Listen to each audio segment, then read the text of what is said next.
Thanks. Thanks, everyone, for being here. As the governor has announced, we continue to move forward. This step is a very positive step in the right direction towards selecting the design-build team to build a new Washington Bridge.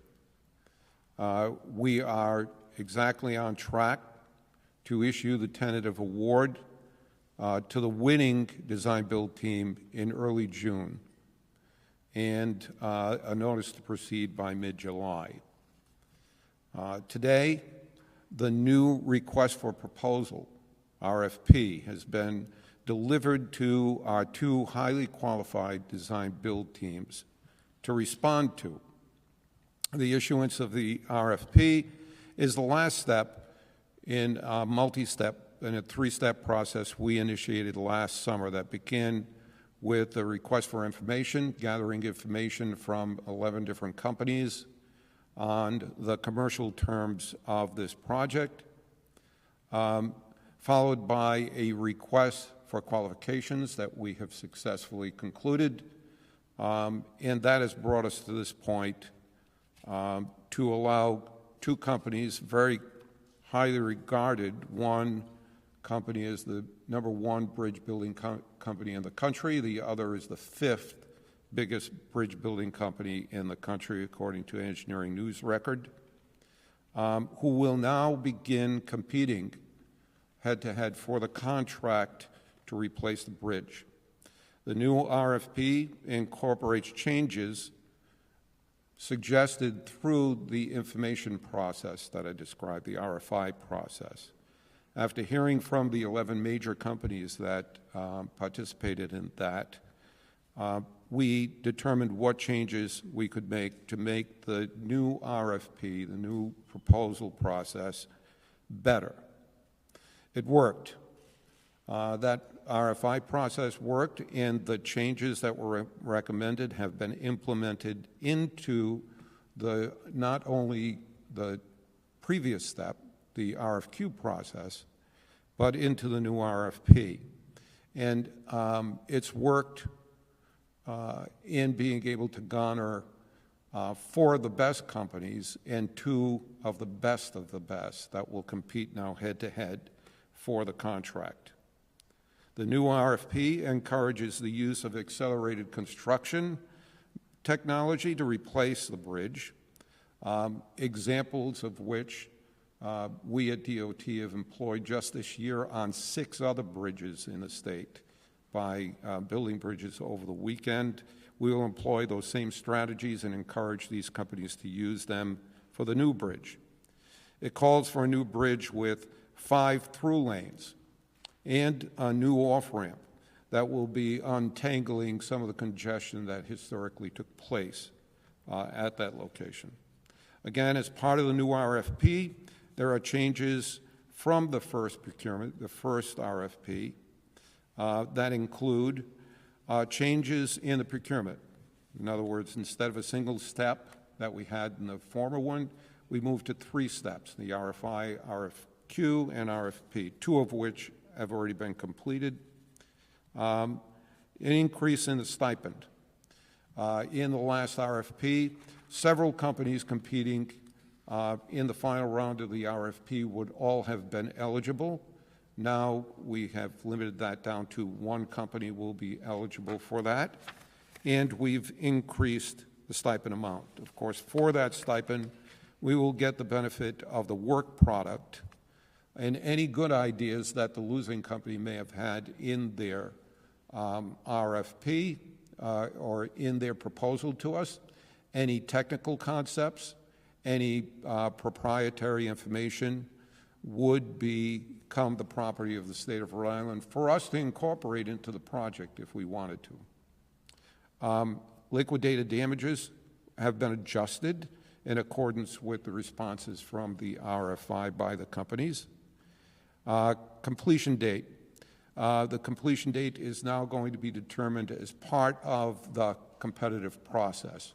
These companies will be competing in part to see who can get it done quicker.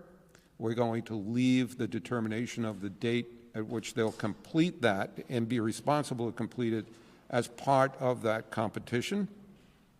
The removal of the substructure is no longer a part of the reconstruction of the bridge project, so we've removed that from the new RFP because, of course, we accelerated that, and we are doing that as part of the existing demolition contract.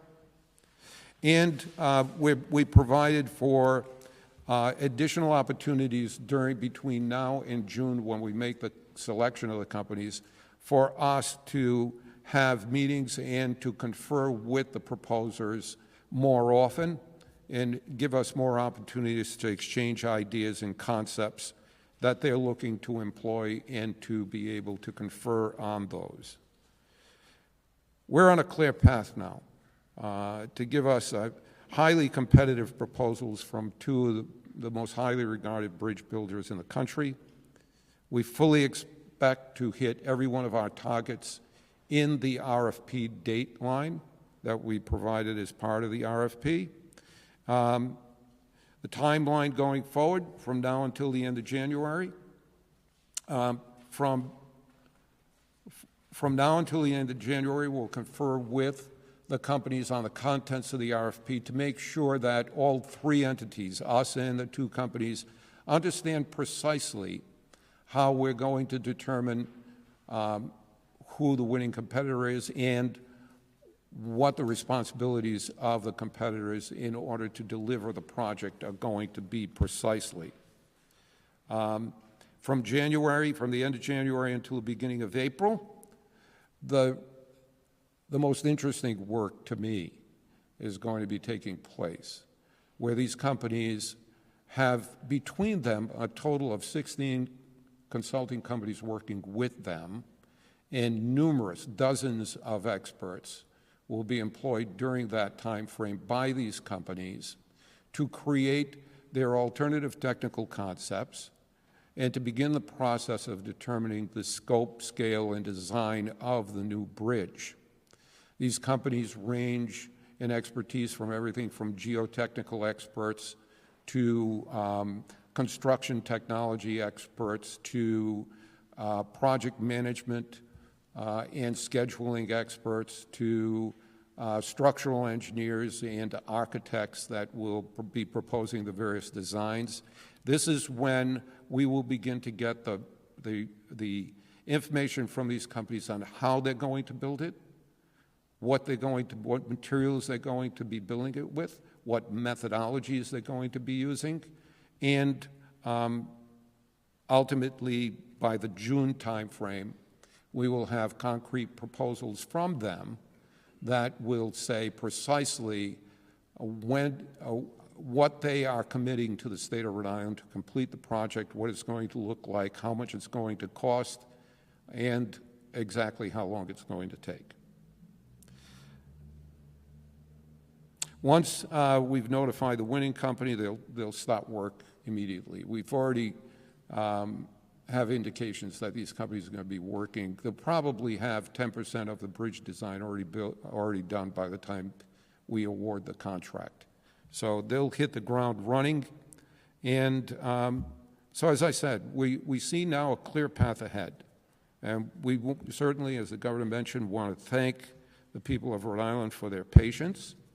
But this is an important project to us, and proceeding in a very deliberate fashion is important to us to make sure it's done right.